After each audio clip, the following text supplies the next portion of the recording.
تاکہ نماز کے اندر خشوع بہتر رہے۔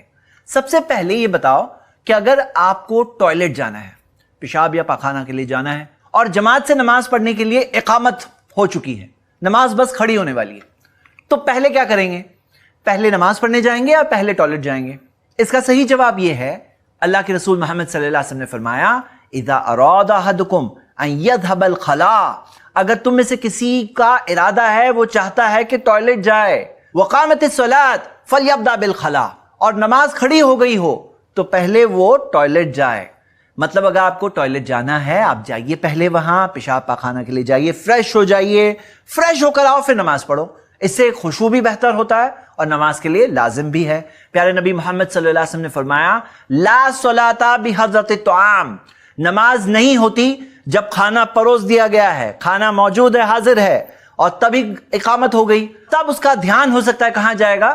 ہو سکتا ہے کہ اس کا دھیان جائے گا کھانے کی طرف، کہ آج کھانے میں کیا ٹیسٹ ہوگا، ہو سکتا ہے منہ میں پانی آنا شروع ہو جائے۔ تو نبی صلی اللہ علیہ وسلم نے فرمایا لا صلاۃ بحضرۃ الطعام، نماز نہیں ہوتی جب کھانا پروس دیا گیا ہو، ولا ہوا یدافعہ الاخبثان، اور نماز نہیں ہوتی جب کسی کو پیشاب یا پاخانہ کے لیے جانا ہے۔ تو اگر وہاں جانا ہے، باتھ روم جانا ہے، تو اس وقت پر نماز پڑھو گے تو نماز ہوتی ہی نہیں ہے۔ تو یہ بات کو ہم سب یاد رکھیں گے، یہ حدیث صحیح مسلم میں ہے۔ اس سے ہمیں دو باتیں مل چکی ہیں۔ فرسٹ، اگر آپ کو باتھ روم میں جانا ہے تو پہلے وہاں جائیے، فریش ہو جائیے، پھر نماز پڑھیے۔ دوسرا، اگر کھانا پروس دیا گیا ہے تو پہلے کھانا کھا لو اچھے سے، پھر نماز پڑھنا ہے انشاءاللہ۔ لیکن ایک بات یہ بھی بتا دوں کہ اگر ایسے روز ہو رہا ہے تو ہم اسے کہیں گے ذرا رکو، کھانے کا ٹائم چینج کر دو، دھیان دو۔ کبھی ایک بار ہو گیا بات تھی، یہ الگ بات ہے کہ 10 بار بھی ہو گیا اور کھانا پروس دیا گیا ہے تو کھانا ہی کھائیں گے پہلے۔ لیکن روز روز ہو رہا ہے، نماز آپ کی مس ہو رہی ہے، رکعتیں مس ہو رہی ہے، تو کیا یہ صحیح ہے؟ آپ خود سوچئے، نماز کے ٹائم کے حساب سے آپ اپنے کھانے کا ٹائم کو چینج کر دیجئے، ایسا ہونا نہیں چاہیے۔ اسی طرح کچھ تو ایک آئیڈیا لگے کہ مجھے ٹوائلٹ جانا ہے، مجھے اتنا وقت لگتا ہے، باتھ روم میں لائن لگی ہوتی ہے، تو اس حساب سے تھوڑا ایڈوانس میں سٹارٹ کریے انشاءاللہ۔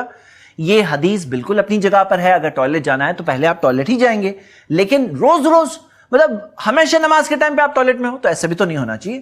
یہ ہو گئے 2 پوائنٹس۔ تیسرا پوائنٹ، پیارے نبی محمد صلی اللہ علیہ وسلم نے فرمایا لا تصلوا خلف النائم ولا المتحدث، کسی سوئے ہوئے شخص کے پیچھے نماز مت پڑھو، اور 2 بات کرتے ہوئے لوگوں کے پیچھے نماز مت پڑھو۔ مطلب کیا ہے معاملہ کہ 2 لوگ بات کر رہے ہیں، پیچھے آپ نماز پڑھ رہے ہیں، تو پھر کیا ہوگا؟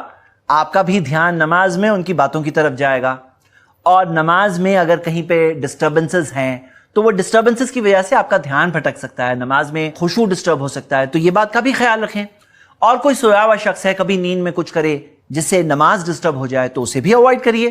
یہ بات الگ ہے کہ کسی گھر میں جگہ ہی بالکل نہیں ہے تو پھر تو مجبوری ہے، تو وہاں پر نماز پڑھ لیں گے، لیکن جتنا ہو سکے کم سے کم اوائڈ کرنے کی کوشش کریں گے۔ Point number 4، Sutra. اللہ کے رسول محمد صلی اللہ علیہ وسلم نے فرمایا لا تصلی الا الی السوترا، کہ نماز مت پڑھو سوائے سوترے کی طرف، ایک آڑ کی طرف، کوئی آڑ ہونی چاہیے۔ مطلب ہم نماز پڑھ رہے ہیں تو ایسے کھلا ہے، ایسا نہیں ہونا چاہیے، کوئی آڑ ہونی چاہیے، کوئی بیریئر ہونا چاہیے، کوئی سوترا ہونا چاہیے۔ جیسے مثال کے طور پر کوئی دیوار ہو، کوئی پارٹیشن ہو، کوئی چیز ہو۔ بہت ساری مسجدوں میں اس ٹائپ کے سوترا، بیریئر، پارٹیشن کچھ ہوتا ہے جو نماز میں ہمیں سامنے رکھ دینا چاہیے۔ کوئی بھی آڑ ہو اور وہ آڑ رکھنا چاہیے، اس سے کیا ہوتا ہے؟ اس سے کوئی اگر سامنے سے گزرتا ہے تو ہماری نماز نہیں ٹوٹے گی، نہ ڈسٹرب بھی نہیں ہوگی۔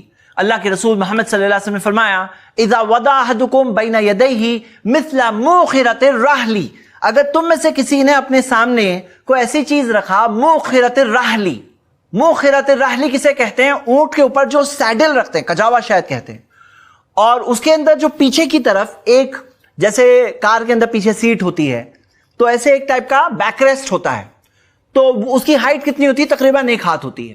تو نبی صلی اللہ علیہ وسلم نے کہا اگر اتنا بھی کچھ ہے تمہارے سامنے اور کوئی سامنے سے گزرے تو نبی صلی اللہ علیہ وسلم نے فرمایا کوئی فکر کی بات نہیں، ولا یبالی من مر وراء ذلک، تو اسے فکر نہیں کرنا چاہیے اس کے سامنے سے کون گزرتا ہے۔ اچھا یہ بات بھی بتا دوں کہ بعض لوگ یہ سمجھتے ہیں جیسے کوئی لائن بنا دو یہ بھی سوترا ہے، لائن نہیں ہے۔ کوئی سمجھتا ہے کہ بھئی مصلی ایک رکھا ہوا ہے چھوٹا، وہ سوترا ہے، نہیں، تھوڑا تو اس کی ہائٹ ہونی چاہیے، جیسے اس حدیث سے علماء کرام نے کہا ہے کہ کم سے کم 1 ہاتھ تقریباً ہونا چاہیے وہ بیریئر، کیونکہ حدیث کے الفاظ کیا ہے کہ اگر اتنا بھی ہے تو فکر مت کرو، سامنے سے کوئی گزرے اس کے آگے سے تو تمہیں فکر نہیں کرنی چاہیے۔ سوترا رکھنا واجب ہے یا مستحب ہے، اس تعلق سے علماء اکرام میں اختلاف ہے۔ بعض علماء کہتے ہیں واجب ہے، یہی حدیثوں کو دیکھ کر، لیکن جو لوگ کہتے ہیں مستحب ہے، ان کی یہ حدیث دلیل ہے جو مسند بزار میں ہے، حدیث صحیح سند سے ہے۔ ابن عباس رضی اللہ عنہما بیان کرتے ہیں، اتیت انا والفضل علی عاتن، میں اور فضل بن عباس ہم آئے علی عاتن، ایک سواری کے اوپر تھے ہم، فمررنا بین یدی رسول اللہ صلی اللہ علیہ وسلم بعرفہ، اور ہم نبی صلی اللہ علیہ وسلم کے سامنے سے گزرے عرفات کے میدان میں، وہو یصلی المکتوبہ، اور وہ فرض نماز پڑھ رہے تھے، لیس شیء یسترہ یحول بیننا وبینہ، کوئی بھی ایسی چیز نہیں تھی آڑ کے طور پر جو ہمارے ان کے درمیان میں تھی۔ یعنی کہ صحابی کے بیان کے مطابق نبی صلی اللہ علیہ وسلم کو کسی موقع پر ایسے بھی دیکھا گیا کہ سوترے کے بغیر نماز پڑھ رہے تھے۔ اس بات کو دلیل بنا کر بعض علماء اکرام کہتے ہیں کہ سوترا ہو تو بہتر ہے، کیونکہ حدیث تو ہے موجود اس تعلق سے، لیکن اگر کبھی نہیں بھی ہے تو بھی نماز ہو جائے گی، نماز پڑھ سکتے ہیں۔ لیکن بہتر کیا ہے کہ آپ جب نماز پڑھنے کھڑے ہو رہے ہیں تو کوئی نہ کوئی آڑ، کوئی بیریئر رکھ کر پھر نماز پڑھیں۔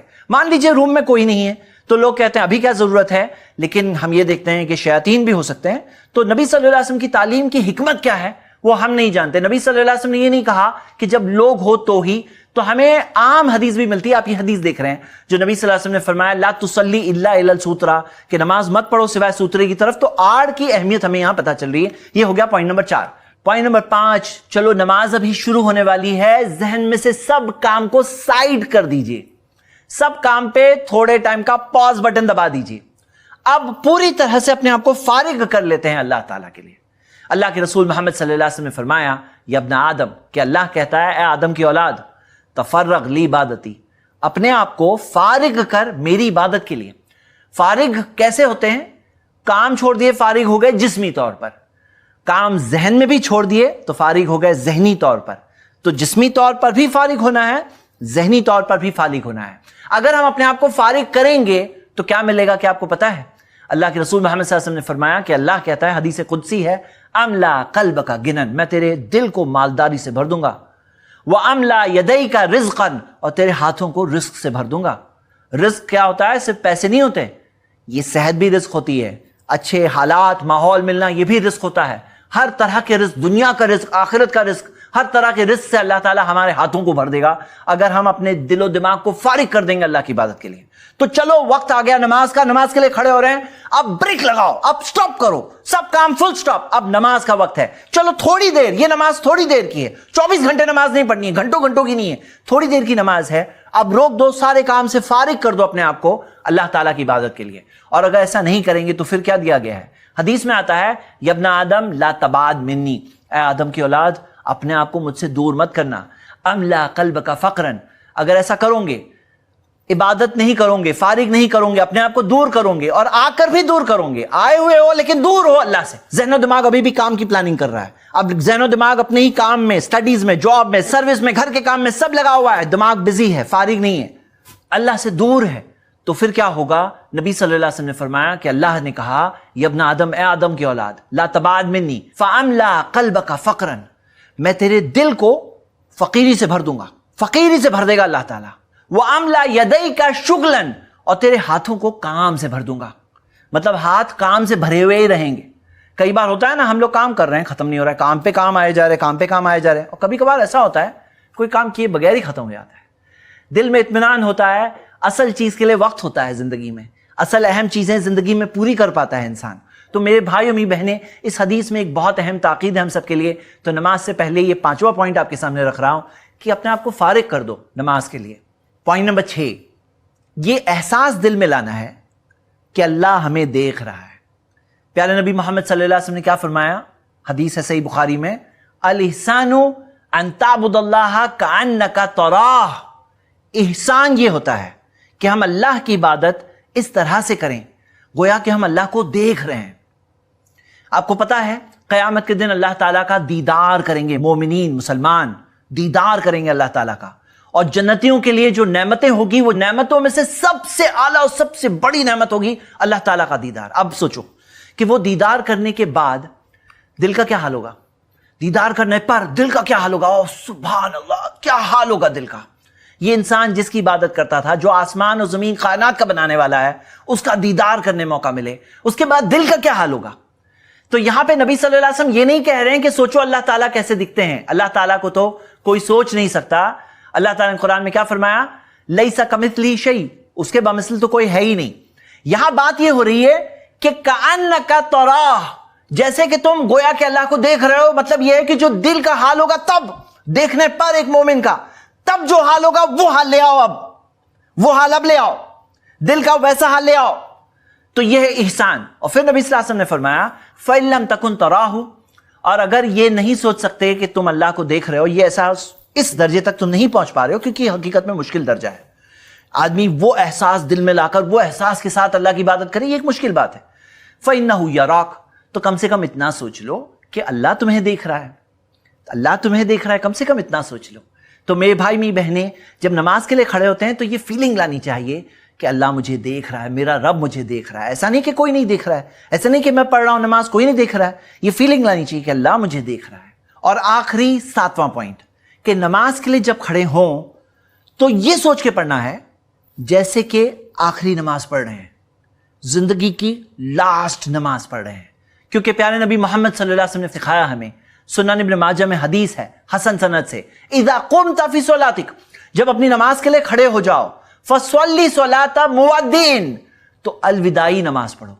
الوداعی نماز یعنی لاسٹ نماز، یہ سوچ کر پڑھنا ہے یہ نماز میری آخری نماز ہے۔ اور نبی صلی اللہ علیہ وسلم نے فرمایا اذکر الموت فی صلاتک، اپنی موت کو یاد کرو اپنی نماز میں، موت کو یاد کرو۔ اور ہمارے معاشرے میں عام طور پر لوگ موت کی یاد سے بہت دور بھاگتے ہیں۔ کوئی اگر یاد کر لے، کوئی جوان آدمی کہے موت کا نام ہی لے لے تو کہے ارے مرے تمہارے دشمن، موت کا نام کیوں لے رہے ہو؟ لیکن نبی صلی اللہ علیہ وسلم کی تعلیم یہ ہے اذکر الموت فی صلاتک، نماز میں اپنی موت کو یاد کرو خاص۔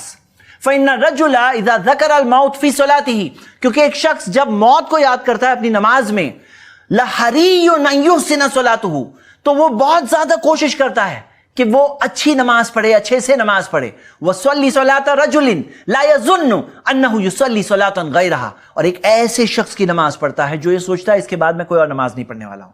مطلب کوئی نہ کوئی نماز تو آخری نماز ہوگی، کوئی نہ کوئی نماز تو آخری ہوگی نا، کبھی نہ کبھی تو جانا ہی ہے نا دنیا سے۔ کوئی نہ کوئی نماز ہوگی کہ اس کے بعد کوئی اور نماز نہیں ہونے والی، اس کے بعد ہم پہ نماز پڑھی جائے گی۔ اب ہر نماز یہ سوچ کے پڑھنا ہے کہ لاسٹ نماز ہے۔ ایک مثال دیتا ہوں میں آپ کو۔ سوچو اگر کوئی آپ کے سر پر گن رکھ دے اور کہے کوئی آخری خواہش ہے، اور اگر آپ کہو کہ مجھے 2 رکعت نماز پڑھنا ہے، اور وہ 2 رکعت نماز پڑھوں گے کہ اللہ کے پاس جا رہے ہو، آپ یہ سوچ رہے ہو، اور جانے سے پہلے ابھی دل سے میں نماز پڑھ کے جاؤں ایک بار، تو وہ نماز کیسے پڑھوں گے؟